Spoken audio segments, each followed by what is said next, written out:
The ID80 was my budget daily driver, but in this video, we have a classic case of you versus the guy she told you not to worry about. From what it looks like, the ID80 went to go study abroad in Paris for a semester, and came back with a lot of Gucci. Howdy, I'm Hipyo Tech, and today we're going to be looking at the ID80 Crystal prototype and putting it to the test to see if it's worth $100 more than its predecessor.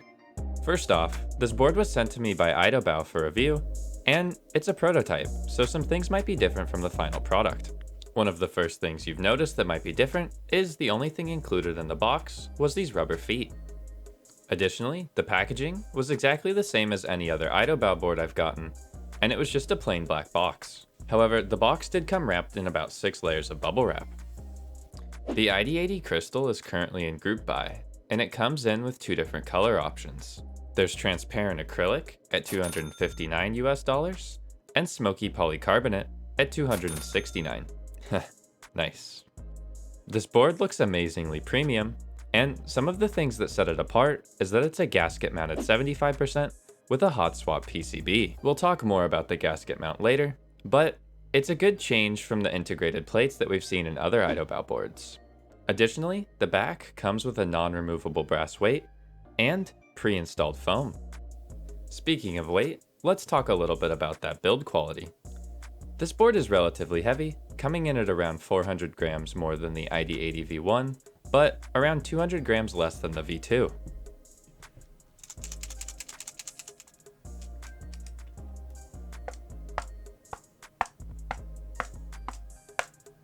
So as you heard, the stabilizers are pretty bad, but we'll talk about those more later. The overall build quality is really solid, and there's virtually no case echo in this build. To keep all of my sound tests consistent between Idobao boards, I've used Infinity Cafe as well as Gateron Milky Yellows in all of my builds. At the end of this video, I'll have a sound test between the ID80 V1, V2, and the ID80 Crystal, all with the same keycaps and switches. That way you can make a judgment for yourself which one works best for you. Also, I built this whole board on stream.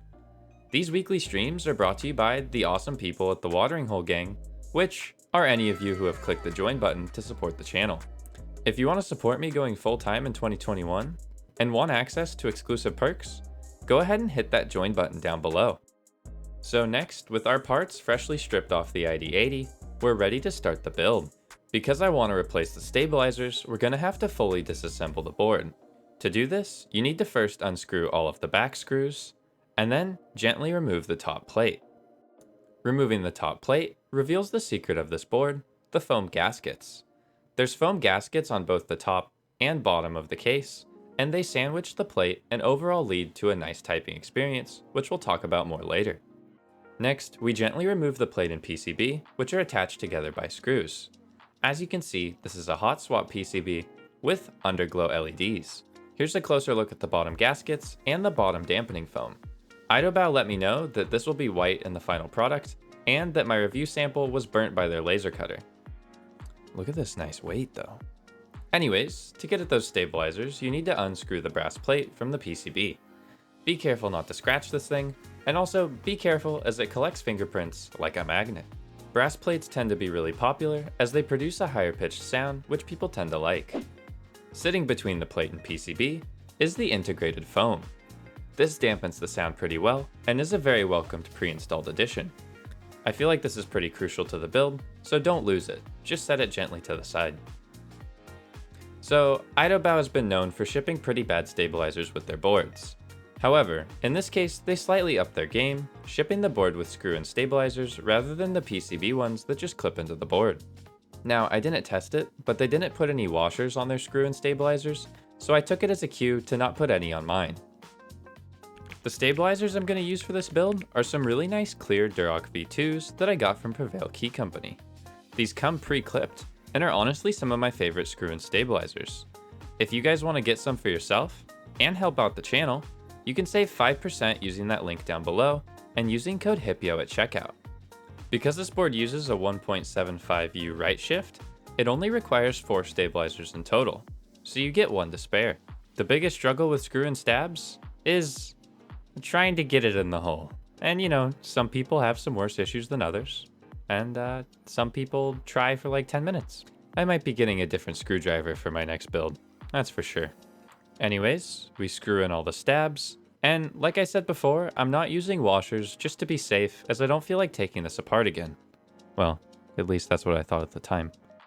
I lubed these stabilizers on stream, using Krytox 205G0 for the stem and housing, and Permatex dielectric grease for the wire. Overall, I think they turned out pretty good, but they weren't perfect, and I definitely could have done some fine tuning, but I was just a little bit too lazy. Anyways, we just put the foam back on, and then get ready to attach the plate. For the plate, you want to make sure it aligns perfectly with the standoffs, and then you just screw it back in, and place it into the bottom housing. You also want to make sure that the foam aligns perfectly with the hot swap sockets, and there's a couple different ways to do this, but I just had a little bit of trial and error. After that, the top housing fits right on like you're building a little sandwich, and you flip it over carefully while squeezing the parts together so it doesn't fall apart, and then you go in with your screwdriver and screw it back in. The top screws are a little bit hard to get at, and you might need a thinner screwdriver. Now, the board's a little bit naked, but man, it's looking nice. The clear Durock V2s look great with the clear housing, and you could get some smoky Durock V2s if you go for the smoky housing. Anyways, we're 6 minutes in, so let's get to the build. To keep consistent with my other ID80 builds, we're going to be using Gateron Milky Yellows that have been lubed with Krytox 205G0 and filmed with TX films. Additionally, we'll be using my favorite keycap set, Infinity Cafe. Make sure you check out my full review on that by clicking the link in the top right. Now a little bada bing bada boom, switches. When putting in the switches, be really careful not to force it, and then keycaps. And just like that, we've simplified an hour of building into a finished build. Well, we forgot the rubber feet, but let's put those on real fast. With the ID80 V2, they shipped the board with clear feet, but for these they gave me black ones. I really hope for the final board, they ship it with the clear ones, as it would look a lot better. So, the build is done, and we have a finished ID80 crystal. Let me just say that this thing looks absolutely gorgeous. The clear acrylic case, with the brass accents, really reflect light well, and crystal is a great name for it. The build was also relatively simple, and I think a beginner could do it as well. Next, I'm going to tease you with a little bit of a sound test, and then we're going to talk about some issues that I ran into, with the prototype specifically.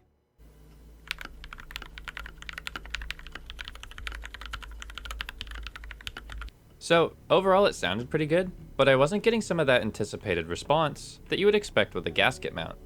This is because the bottom foam was actually pushing up the plate, so it didn't sit flushly on either of the gaskets.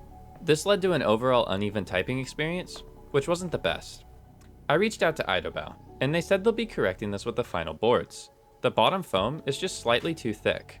Here's an example of what was happening. The plate didn't rest evenly on the bottom gaskets, which made the experience from the gasket mount just a little bit weird. So the next step was obviously to remove the bottom foam. After doing this, you can see it sits a bit more flush between the two gaskets rather than sitting unevenly between them. I found removing the bottom foam gave a much more consistent performance with the gasket mount. The plate naturally rested on the bottom gasket, and when you typed, the top gasket reached it. Let me give you guys a quick sound test of before and after removing the foam.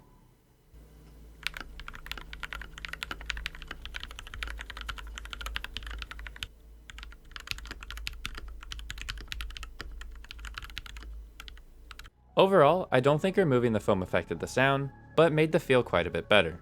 But you won't need to worry about this if it gets fixed in the final product. This board supports QMK and VIA, and it works with the original ID80 firmware. I made a guide on how to flash the firmware on the ID80 V2 video. VIA lets you control the RGB underglow as well as the white LED front lighting. It also lets you control macros and a ton of other stuff, so it's very nice. Speaking of lighting, the white LED lighting is super nice, and it does look a little bit yellow here, but that's just because I have Gateron Milky Yellows in here. It's really more of a true white. Anyways, if you had to ask for my final thoughts on the board, I would say this is definitely worth the $100 more than the ID80 if you have the budget to spare. In my opinion, the sound is greatly improved, the feel is greatly improved, and it overall looks significantly more premium.